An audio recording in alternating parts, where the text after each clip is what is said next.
Six Flags Great Adventure has some of the most iconic roller coasters out there. It is currently home to 13 roller coasters, though work has already begun on the park's 14th roller coaster, which will replace the iconic King Ka, formerly the world's tallest and North America's fastest roller coaster. While the king of all coasters no longer dominates the park's skyline, Great Adventure has a good coaster lineup featuring an Intamin prefabricated wooden roller coaster, a Bulger and Mabillard hypercoaster, and an RMC single rail coaster. This park also has some good supporting coasters. How do Six Flags Great Adventures coasters stack up against each other though? Find out in this video as we rank all of Six Flags Great Adventures currently operating roller coasters. As always, kicking off this ranking is the Little Devil coaster. This coaster is an off-the-shelf Zamperla Gravity, a coaster type you can find all over the world. While this coaster has some light laterals, it does not do too much and thus kicks off this ranking. Just ahead of the Little Devil coaster is Harley Quinn Crazy Train. This Zara large Tivoli pulls some decent laterals for those sitting towards the back of the train. You also experience a slight airtime pop coming off the first drop. That said, Harley Quinn Crazy Train is a family coaster that is only a slight step up from the Little Devil coaster, which is why it lands at the number 12 spot. Taking the number 11 spot is Runaway Mine Train. While this Arrow Mine Train may be geared more towards families, it has a couple of surprising moments. The first is its fairly forceful helix, which actually pulls some good positive G-forces. The second and more notable moment is that last airtime hill over the water. That airtime hill actually has a good ejector airtime pop right before taking that low to the ground turn up towards the final brake run. This Arrow Mine Train is surprisingly good and has some fun moments, though it is not as good as Skull Mountain at the number 10 spot. This indoor Intamin roller coaster pulls some decent forces. That said, its entrance and queue are better than its overall ride experience, which is why it comes in at the number 10 spot. Coming in at number 9 is The Dark Knight, the enclosed Mock Rides Wild Mouse. This coaster offers some good laterals while going around those hairpin turns, and those turns are enhanced with the Dark Knight Joker theming. While it is just a Wild Mouse, The Dark Knight has a nice pre-show, some good theming, and an overall decent ride experience. It is a fun family coaster, though it cannot match up with the more thrilling ride experiences of the coasters ahead of it. The first of which is Joker, the S&S 4D free spin. As one of the larger S&S 4D free spin models, Joker delivers a wild ride experience, and you never know what you're gonna get. The number of flips you will get always differs, especially depending on which side of the track you are sitting on and in which row you are sitting. While there is only so much fun you can have on an S&S 4D free spin, Joker provides the type of randomized ride experience that makes it an interesting ride every time. That said, Joker is an S&S 4D free spin which cannot compete with the ride experience on Superman Ultimate Flight, which comes in at number 7. This Bulger and Mabillard flying coaster does not have the craziest layout, though it has one of the park's most intense moments, the pretzel loop. Superman's pretzel loop pulls some incredibly strong positive G-forces that just pin you to the back of your seat throughout the entire element. Once you come out of the pretzel loop, you have some decent turns before gliding into a graceful inline twist right before the final brake run. While it has a couple of good moments, Superman's ride experience is definitely more graceful, which is why it lands at number 7. One ride that packs in the positive G-forces throughout is the Bulger and Mabillard floorless coaster Medusa, which comes in at number 6 and just missing the top 5. This roller coaster has 7 inversions, including a forceful vertical loop, a whippy 0G roll, and 2 whippy corkscrews. As one of the earliest Bulger and Mabillard floorless coasters, Medusa showcases that 1990s Bulger and Mabillard power that you get on many of the company's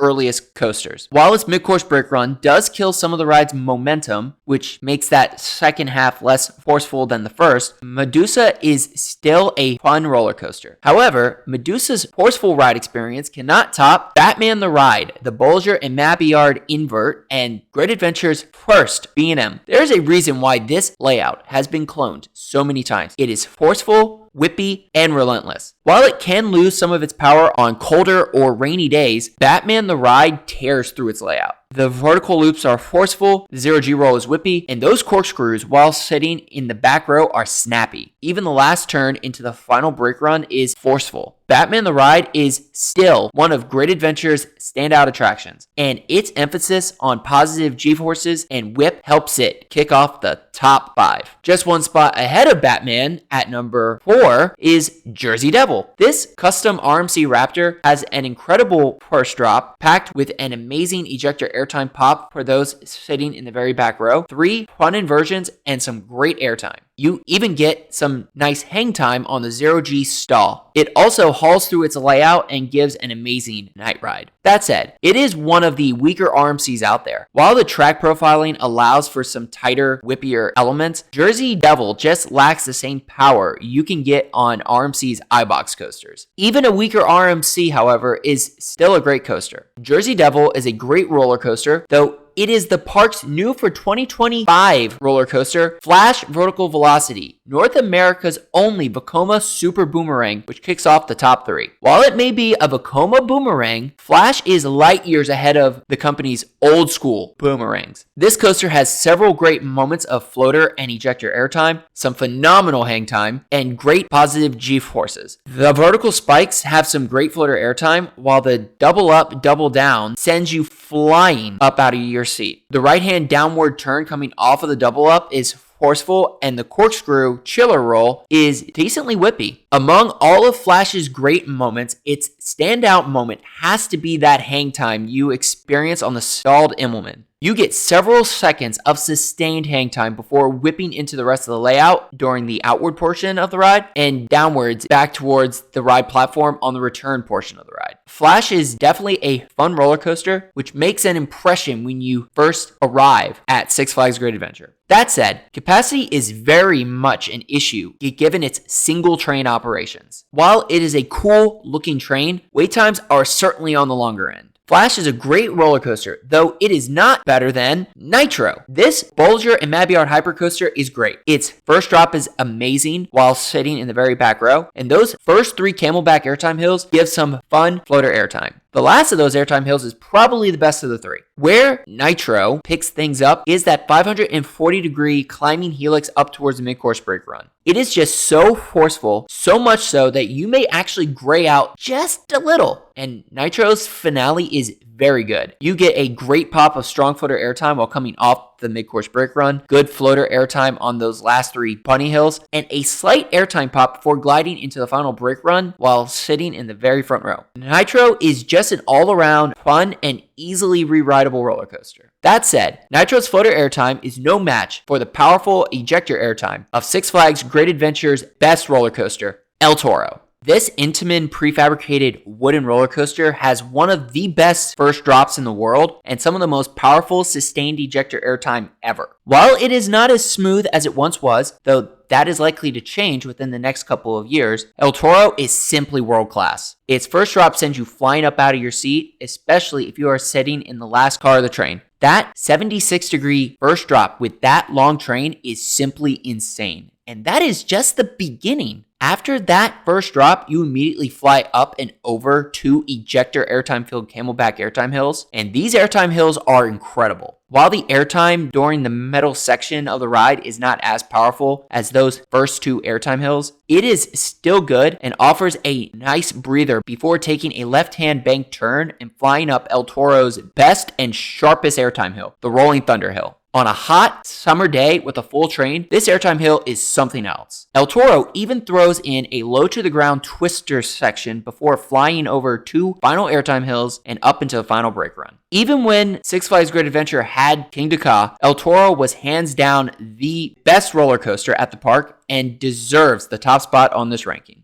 While El Toro is Six Flags Great Adventure's best roller coaster, King Dakar was an amazing number 2. This Intamin accelerator was the world's tallest and North America's fastest roller coaster, and that hydraulic launch was certainly legendary, and a front row night ride was otherworldly. The tandem of El Toro and King Dakar, 2 phenomenal Intamins, was simply incredible, and easily one of the best 1-2 punches out there. And there you have it, all of Six Flags Great Adventure's roller coasters ranked. Let us know in the comments below where your favorite coaster ranked. Is El Toro still the best roller coaster at Great Adventure? For more in-depth comments about each of the coasters in the top 7, check out our reviews already on the channel. And if you enjoyed this video or are new to the channel, please like and subscribe for more coaster content like this. Thank you for watching, and stay tuned for more coaster rankings and amusement park content coming soon to Coaster Adventures, and we hope to see you in the next one.